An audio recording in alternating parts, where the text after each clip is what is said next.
Content monetization setup আসলে আপনি যখন সেটআপে ক্লিক করবেন তারপর আপনাকে অ্যাড টুল নামে একটা অপশন দিবে, যেমন এইরকম একটা অ্যাড টুল আপনাকে দিয়ে দিবে। আপনি যখন অ্যাড টুলে ক্লিক করবেন তারপর আপনাকে এরকম একটা লোডিং দেখাবে, তারপর আপনার যে পে আউট আছে সেটা সেটআপ করার কোনো অপশনই দিবে না। বর্তমানে কিন্তু এমনটাই বেশি হচ্ছে। বর্তমানে যাদের কন্টেন্ট মনিটাইজেশন আসতেছে তাদের মধ্যে অনেকেরই কিন্তু এই সমস্যাটা, কন্টেন্ট মনিটাইজেশন সেটআপে ক্লিক করলেই কিন্তু সরাসরি কিন্তু সেটআপ হয়ে যায়, অর্থাৎ পে আউট সেটআপ করার কোনো অপশন কিন্তু আসে না। ব্যাংক অ্যাকাউন্ট, টিন সার্টিফিকেট কিছুই তারা দিতে পারতেছে না। এখন তাদের এটার জন্য সমাধান কি? অনেকে প্রশ্ন করছেন, কমেন্ট করছেন, আপনাদের জন্যই আজকের এই ভিডিওটা। সো চ্যানেলে যারা নতুন আসছেন ভিডিওতে লাইক দিবেন, চ্যানেল অবশ্যই সাবস্ক্রাইব করে দিবেন। তো দেখুন, কন্টেন্ট মনিটাইজেশন যদি আপনার প্রথমত সেটআপ আসে, ধরে নিন আপনার এখানে সেটআপ আসছে, ঠিক আছে, আপনি সেটআপ করলেন কিন্তু আপনার টিন সার্টিফিকেট বা আপনার আদার্স পে আউটের যে ইনফরমেশন আছে সেটা আপনার থেকে নিল না। এখন আপনি কি করবেন? অনেকেরই এটা নিয়ে চিন্তা হওয়ারই কথা। কারণ কি, পে আউটের সেটআপ যদি আপনি করতে না পারেন তাহলে কিন্তু আপনার পেমেন্টটা কিন্তু আসবে না, ঠিক আছে। এখন এই ক্ষেত্রে করণীয় কি? দেখুন, কন্টেন্ট মনিটাইজেশনের এই সমস্যাটা কিন্তু ইদানিং বেশি দেখা যাচ্ছে। আগে কিন্তু এই ধরনের সিস্টেমটা কমই ছিল, তো ইদানিং কম দেখা যাচ্ছে। এখন অনেকে ধারণা করতেছে এটা হয়তো টেকনিক্যাল ইস্যুর কারণে সেটআপ আসছে, সেজন্যে হয়তো আমাদের পে আউটের যে অপশনটা আছে সেটা আমরা পাচ্ছি না।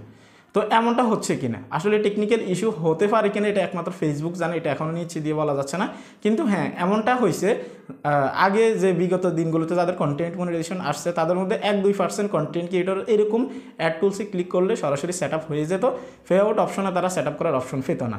তাদের ক্ষেত্রে কি দেখা গেছে, লাস্টে কয়েকদিন যখন চলে যায় বা 1 মাস বা 15 দিন বা 20 দিন, নির্দিষ্ট একটা সময় যখন পার হয়ে যায় তারপরে কিন্তু তাদেরকে পে আউটের একটা অপশন দিয়ে দেয়। আমি আপনাদেরকে স্ক্রিনে দেখিয়ে দিচ্ছি, এরকম একটা অপশন কিন্তু চলে আসবে যখন আপনি কন্টেন্ট মনিটাইজেশন সেটআপ করবেন, তারপরে কিছুদিন পরে এরকম পে আউটের একটা অপশন চলে আসবে। এটা নিয়ে আপনারা টেনশন করবেন না।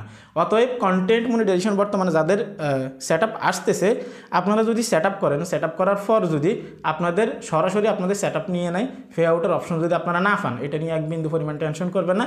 যেহেতু বিগত দিনগুলোতে যারা কন্টেন্ট মনিটাইজেশন পাইছে তাদের মধ্যে কিছু ক্রিয়েটরের এমনটা হয়েছে, পরবর্তীতে তাদেরকে পে আউট সেটআপের অপশনটা দিয়ে দিছে। তো এটা নিয়ে আমাদের টেনশন করার কোনো প্রয়োজন নেই। এখন অনেকেই আপনারা ভাবতেছেন হয়তো আপনার ফেজে কোনো সমস্যা আছে, আপনার প্রোফাইলে কোনো সমস্যা আছে, সেই জন্য আপনাকে পে আউটের সেটআপ করার অপশনটাই দিচ্ছে না। এই চিন্তা ভাবনাগুলো একদমই ভুল। এটা কিন্তু অনেকেরই হচ্ছে, আর শুধু আপনার ক্ষেত্রে না, বর্তমানে যারা কন্টেন্ট মনিটাইজেশন পাইছে, বিশেষ করে গতকালকের আপডেটে যারা কন্টেন্ট মনিটাইজেশন পাইছে তাদের ক্ষেত্রে এই জিনিসটা বেশি হয়েছে, ঠিক আছে। আর আগে যারা কন্টেন্ট মনিটাইজেশন পাইছে তাদের ক্ষেত্রেও হয়েছে, ঠিক আছে। এখন আপনাদের কার কোন পরিস্থিতিতে আছে আমি জানি না, কিন্তু এই রকমটা যদি আপনাদের ক্ষেত্রে হয়ে থাকে সেক্ষেত্রে আপনারা এটা নিয়ে টেনশন করবেন না। কিছুদিন পরে আপনাদেরকে পে আউটের সেটআপটা কিন্তু ফেসবুক থেকে দিয়ে দিবে, যদি এটা অন্তত টেকনিক্যাল কোনো ইস্যু না হয়ে থাকে। আর আরও একটা ধারণা করা যাচ্ছে যে বর্তমানে যারা পে আউট অপশনটা পাচ্ছে না সেটআপ করার পরে, তাদের ক্ষেত্রে এটা টেকনিক্যাল ইস্যু হতে পারে, হয়তো ফেসবুক থেকে এখনও তাদেরকে পে আউটের অপশনটা দেয় না, ঠিক আছে। তো এটা নিয়ে আসলে অনেক জল্পনা কল্পনা, অনেকে দেখলাম ইনবক্স করছেন, অনেক মাতামাতি এটা নিয়ে।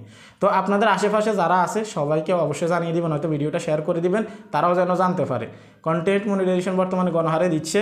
আবারও আপনারা সবাই জানেন, আমি আপনাদেরকে বারবারই বলি যে যারাই কাজ করেন ফেসবুকে ধৈর্য সহকারে কাজ করেন, সামনে আপনাদের জন্য ভালো কিছু আছে, ঠিক আছে। আর যারা গতকালকের আপডেটে কন্টেন্ট মনিটাইজেশন পাইছেন, আপনারা যখন সেটআপে ক্লিক করছেন আপনাদেরকে সরাসরি সেটআপ নিয়ে নিছে, পে আউটের অপশন দেয় নাই। কার কার ক্ষেত্রে এই সমস্যাটা হয়েছে আপনারা এই ভিডিও কমেন্ট বক্সে কমেন্ট করবেন।